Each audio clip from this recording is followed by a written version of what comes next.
9 conseils utiles pour un sommeil de meilleure qualité et de belles matinées. Si tu te sens toujours épuisé, grognon et somnolent plutôt qu'en pleine forme ces derniers temps, c'est que tu as besoin d'une meilleure nuit de sommeil. Un repos de mauvaise qualité te laisse fatigué, de mauvaise humeur et incapable de te concentrer.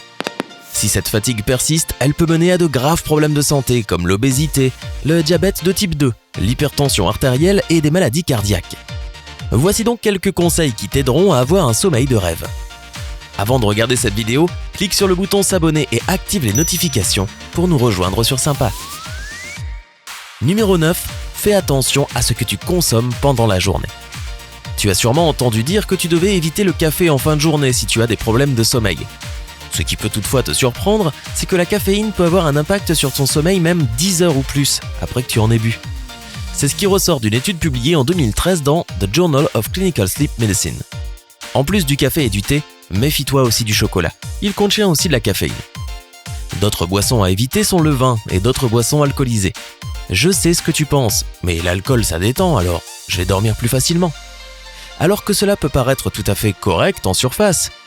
L'alcool nuit à ton sommeil paradoxal, aussi connu comme le sommeil REM, qui est la phase la plus profonde où l'on se repose le mieux. Enfin, comme la nicotine est aussi un stimulant, le tabagisme perturbe également le sommeil. Et voilà, 1 million et une autre raison d'arrêter de fumer. Numéro 8. Optimise ton environnement de sommeil. Selon le docteur Karen Carlson, professeur agrégé de médecine à la Harvard Medical School, le meilleur environnement pour dormir est celui du calme, du noir et du frais.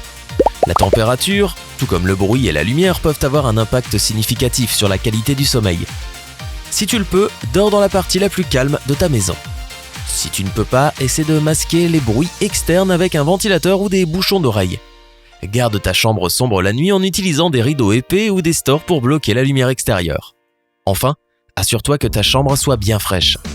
Une étude du laboratoire de physiologie et de psychologie de l'environnement en France a découvert que la température de la chambre à coucher affecte encore plus la qualité du sommeil que le bruit extérieur. Entre 18 et 20 degrés Celsius est la température idéale. Numéro 7.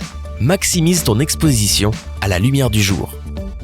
Selon le Dr Brendan Peters, neurologue et spécialiste en médecine du sommeil, il est préférable d'attraper quelques rayons de soleil le matin dans l'heure qui suit le réveil, car la lumière du jour joue un rôle essentiel dans la régulation du cycle naturel du sommeil, aussi appelé rythme circadien. Prends ton petit déjeuner près d'une fenêtre ou prends ton café pendant que tu te balades. Pendant la journée, laisse le plus de lumière naturelle possible pénétrer dans ta maison ou ton lieu de travail. Si c'est difficile, un article publié en 2017 dans la revue Sleep Health a montré qu'une lumière artificielle brillante peut aussi aider. Numéro 6. Fais de l'exercice pendant la journée. Et voici encore un autre élément que tu peux ajouter à la longue liste des avantages pour la santé que te procure la pratique du sport. Le docteur Karen Carlson explique que l'exercice augmente considérablement l'effet des hormones naturelles du sommeil, comme la mélatonine. Plus la session est énergique, plus les bienfaits du sommeil sont importants. Mais même un exercice doux comme une marche de 10 minutes améliore la qualité du sommeil. Méfie-toi quand même du moment où tu fais de l'exercice, car le faire trop près de l'heure du coucher peut te surexciter. Et maintenant tu te dis, pourquoi je ne fais pas du sport en extérieur le matin ? Tu sais, pour avoir plus de lumière du jour en même temps. Ah, donc tu fais attention à ce que je dis. Pas vrai ? Numéro 5. Reste en phase avec ton rythme circadien. Essaie d'être consistant avec l'heure à laquelle tu te couches et tu te réveilles chaque jour. C'est exact. Tous les jours, y compris tes jours de congé. Aussi horrible que ce soit à concevoir, tu devrais essayer d'éviter d'aller au lit plus tard et de faire la grasse matinée les fins de semaine. Une étude publiée dans le Journal of Sleep Research en 2003 souligne qu'un horaire de sommeil constant améliore la qualité du sommeil à long terme. Bien sûr, nous sommes tous coupables d'avoir fait des nuits blanches pour une raison ou une autre, qu'il s'agisse d'une soirée entre amis ou d'une frénésie Netflix qui a un peu dérapé. Dans ce cas, fais de ton mieux pour te réveiller le plus près possible de l'heure habituelle et opte plutôt pour une sieste pendant la journée. Tu pourras ainsi réduire ton manque de sommeil sans pour autant perturber ton rythme jour-nuit pendant 2 jours consécutifs. Numéro 4. Commence et suis une routine relaxante de pré-sommeil. Partout, les enfants savent qu'on leur lit un livre et qu'après ça, il est temps de dormir. Ce rituel réconfortant incite à l'endormissement, mais cela ne fonctionne pas seulement chez les enfants. Même pour les adultes, Un ensemble de rituels de relaxation au coucher peut avoir un effet semblable. Dr Carlson explique une fois encore que ce genre de rituel indique à l'esprit et au corps qu'il est temps de se préparer au mode sommeil. Tu as des tonnes de possibilités, comme écouter de la musique relaxante, lire un bon livre, boire un verre de lait chaud ou encore prendre un bain chaud ou une douche. Une étude menée par la Chung-Shan Medical University, une université de médecine située dans le district sud de Taichung, à Taïwan, a même révélé qu'un simple bain chaud pour les pieds peut aider à améliorer le sommeil. Une autre méthode de détente qui gagne en popularité est la méditation. Bien qu'un peu plus exigeante que les autres techniques, la méditation peut aider à relâcher les tensions et te placer dans un état plus propice à l'endormissement. Une étude réalisée en 2015 par le Greater Los Angeles Healthcare System a montré que les participants qui pratiquaient la méditation s'endormaient plus rapidement et dormaient plus longtemps que ceux qui ne pratiquaient pas. Numéro 3. Apprends à te rendormir si tu te réveilles. Il est tout à fait normal de te réveiller quelques instants pendant la nuit, surtout si tu as besoin d'aller aux toilettes.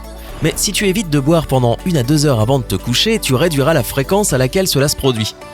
Si tu as besoin d'un peu de lumière pour te repérer à ton réveil, utilise une veilleuse à l'extérieur de la pièce ou dans la salle de bain, plutôt que d'allumer la lumière principale. Trop de lumière peut rendre le sommeil plus difficile. Si tu éprouves de la difficulté à te rendormir, ne bataille pas. Essaie plutôt de respirer profondément pour aider ton corps et ton esprit à se détendre. Si quelque chose en particulier te rend anxieux ou te tient éveillé, écris-les sur un calepin sur ta table de nuit afin que ton esprit puisse les oublier.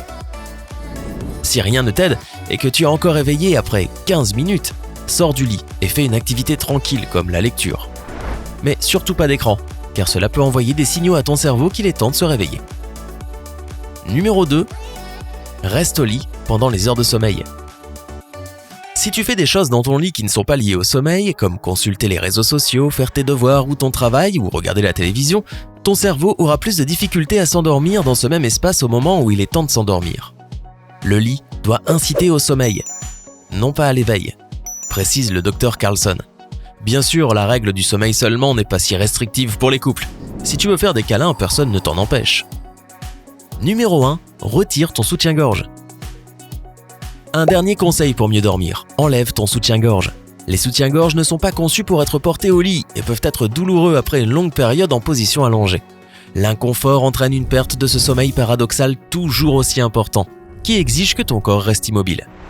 En plus de te rendre plus fatigué et moins en alerte le matin, un sommeil paradoxal réduit peut aussi avoir un effet à long terme sur ta mémoire, selon le Dr James Mass, auteur du best-seller Power Sleep, un livre qui fait sensation. C'est parce que le sommeil paradoxal est l'étape du sommeil au cours de laquelle le cerveau assimile les souvenirs de la journée et t'aide à apprendre.